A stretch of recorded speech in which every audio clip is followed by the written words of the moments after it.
Cihan, burada neler oluyor? Alya, yanlış anladın. Bu kadın kim? Meryem mi? Evet. Ve bizim yardımımıza ihtiyacı var. Bunu böyle öğrenmek zorunda kaldığın için üzgünüm. Ama bil ki ben sadece seni seviyorum. Biliyorum. Alya hiç beklemediği bir durumla karşı karşıya kalır. Odaya girer girmez Meryem'in Cihan'a sarıldığını görür.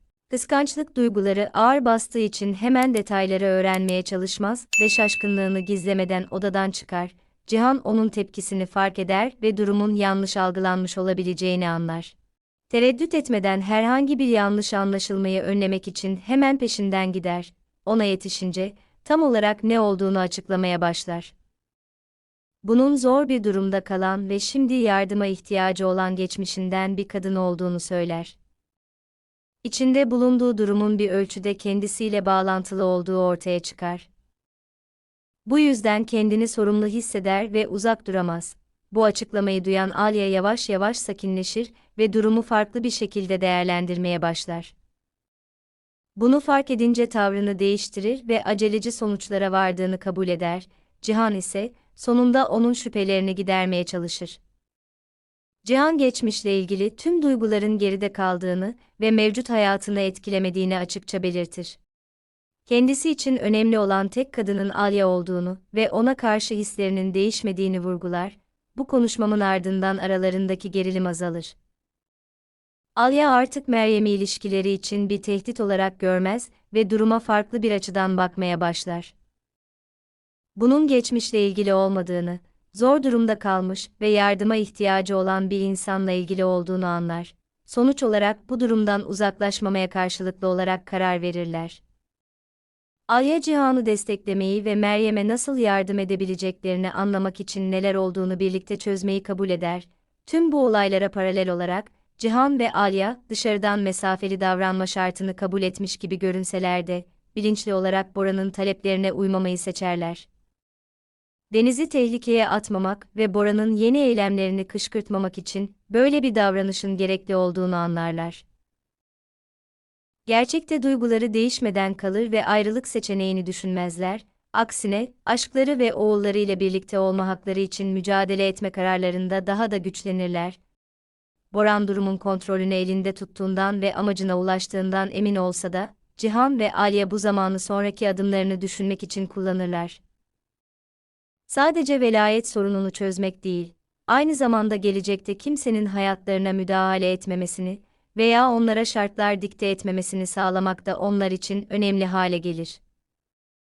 Nihayetinde birlikteliklerini sağlamlaştıracak ve kendi kararlarında özgürlük sağlayacak bir çözüm bulmaya çalışırlar.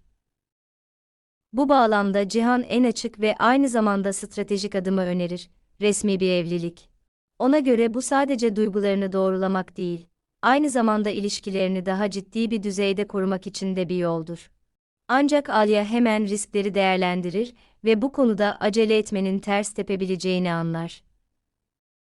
Alya Bora'nın velayet sorunu çözülmeden önce evliliklerini öğrenmesi durumunda, durumu daha da karmaşık hale getirmek ve hatta oğlunu görme fırsatından mahrum bırakmak için bunu bir bahane olarak kullanabileceğini fark eder. Cihan bu endişeleri dikkate alır ve daha temkinli bir yaklaşım önerir. Alya'yı bu adımı herkes için gizli kalacak şekilde atabileceklerine ikna eder. Gizli bir evlilik gereksiz dikkat çekmeden ve ek riskler yaratmadan birlikteliklerini sağlamlaştırmalarına olanak tanıyacaktır.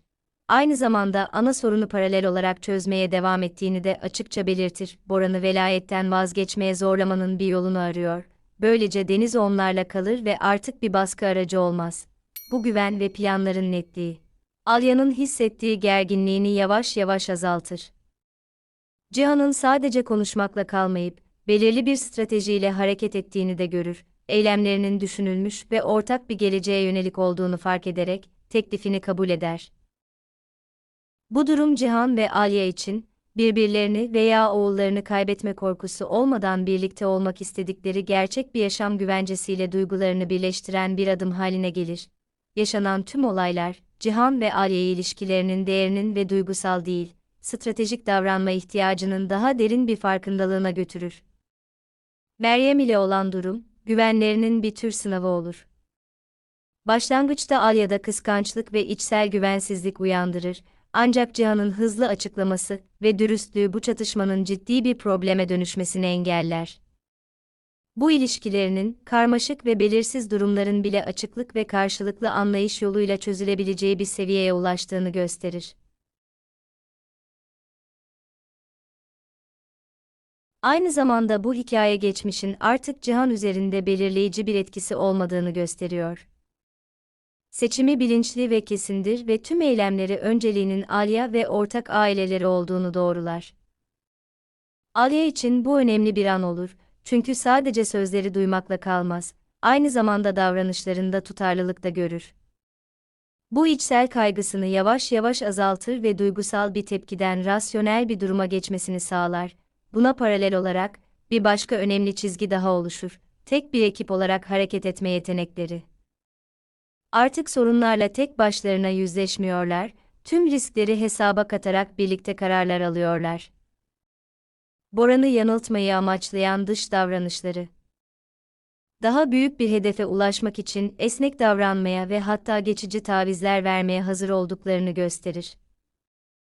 Bu artık sadece ilişkiler için duygusal bir mücadele değil, hayatlarını ve geleceklerini korumak için iyi düşünülmüş bir stratejidir.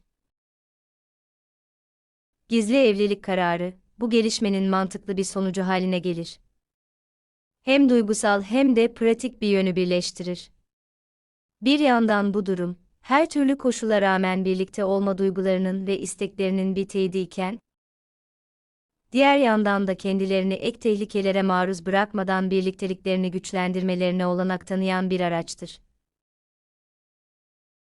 Önemli olan bu kararın kendiliğinden değil, tüm olası sonuçların ve risklerin farkında olarak verilmiş olmasıdır.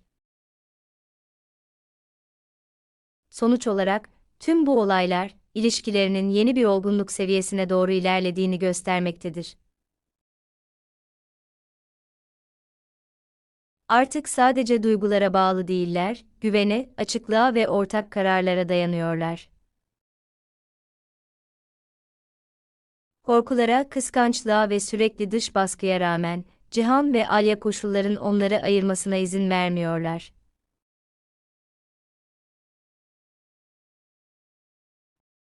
Aksine her yeni sınav, birlikteliklerini daha da güçlendiriyor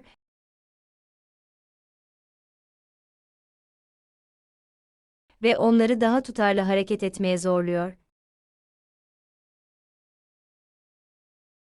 Asıl amaçlarının ailelerini korumak ve her türlü engele rağmen birlikte olma haklarını muhafaza etmek olduğunu açıkça anlıyorlar.